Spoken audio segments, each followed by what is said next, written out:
1 akan menyampaikan isi wawancara kami mengenai tantangan Indonesia globalisasi era digital. Sebelumnya, kami akan memperkenalkan diri dulu. Hai, nama saya Aquila, nama saya Rebecca, Nama saya Jeremy. Dan nama saya Sadewa.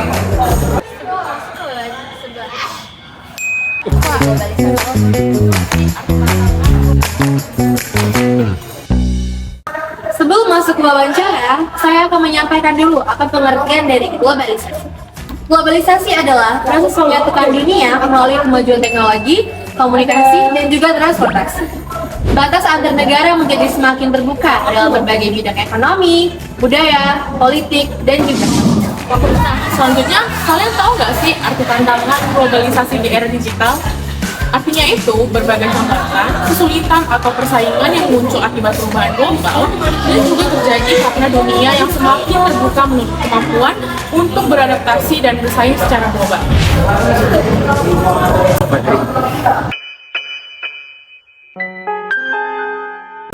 Oh iya, baik. Ciri-ciri tantangan di era globalisasi sebagai berikut.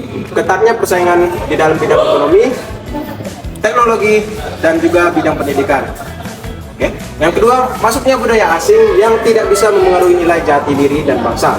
Yang ketiga, perubahan cepat dalam dunia kerja dan kebutuhan keterampilan baru. Ini penting banget dan sekaligus menjadi ancaman sebenarnya. Yang keempat dan terakhir, ketergantungan terhadap teknologi digital dan informasi global. Selanjutnya ada makna penting menghadapi tantangan globalisasi, yaitu mendorong peningkatan kualitas sumber daya manusia, menumbuhkan semangat inovasi, kreativitas dan daya saing bangsa, dan menguatkan identitas nasional di tengah arus global. Halo semuanya, di sini kami sudah bersama Pak Eko sebagai narasumber yang akan kami wawancarai pada siang hari ini. Baik, selamat siang Pak Eko. Terima kasih atas waktunya. Ini saya akan menyampaikan pertanyaan pertama untuk Pak Eko. Pertanyaan pertama, apakah Bapak merasa akhir-akhir ini orang-orang di medsos itu suka ngomong seenaknya tanpa mikir terlebih dahulu, Pak? Oke, sebenarnya kalau kita ngomongin suka ngatain gitu ya, itu bukan pertama kali terjadi. Mungkin dari pertama saya mengakses internet itu sudah terjadi seperti itu. Dan kenapa tambah banyak? Karena para pengguna media sosial tambah banyak. Jadi semuanya kayak ke-blow up. Dan selanjutnya pertanyaan, kenapa hal itu terjadi?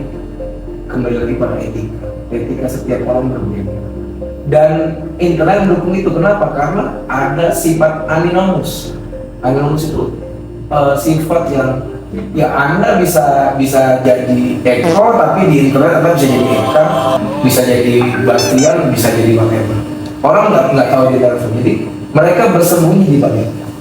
Oke, baiklah. Terima kasih ya Pak jawabannya. Sekarang kita akan memberikan pertanyaan selanjutnya, yaitu pertanyaan. Bapak pasti tahu kan, kayak kata teman saya tadi, sekarang itu udah banyaknya generasi-generasi yang mungkin terbilang tidak sopan dalam beretika atau berbicara sekalipun mau di dunia nyata ataupun di dunia internet.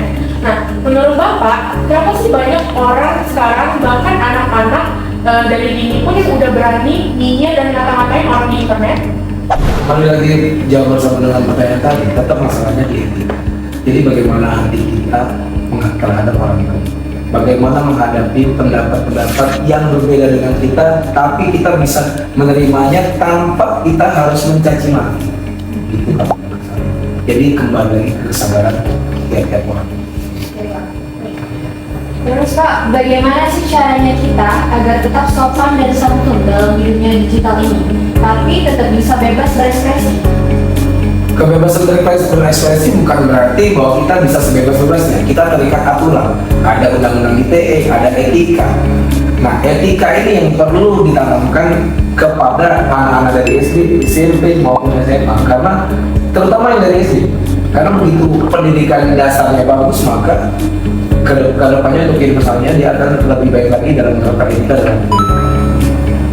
Berarti yang didasari dengan etika ya. Oke, dengan pertanyaan yang terakhir akan ditutup dengan pertanyaan, menurut Bapak dengan Pancasila di Indonesia ini sebagai dasar negara, apa sih nilai-nilai Pancasila yang paling cocok nih buat diterapin di medsos? saya rasa yang terutama yang pertama kekurangan Indonesia bisa itu karena kaitannya dengan etika. Kalau itu sudah bagus, yang lainnya tentu semuanya kelima-limanya harus diterapkan dalam kehidupan kita. Tapi menurut saya dasar yang utama adalah kekurangan Indonesia.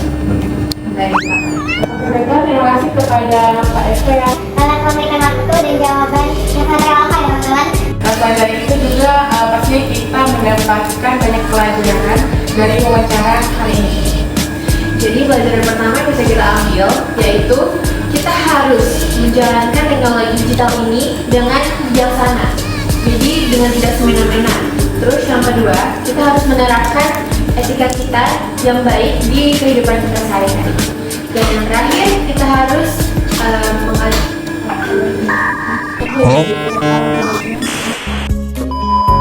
Dan yang terakhir, alangkah baiknya bahwa teman-teman menerapkan nilai Pancasila pada kehidupan sehari-hari. Terima kasih.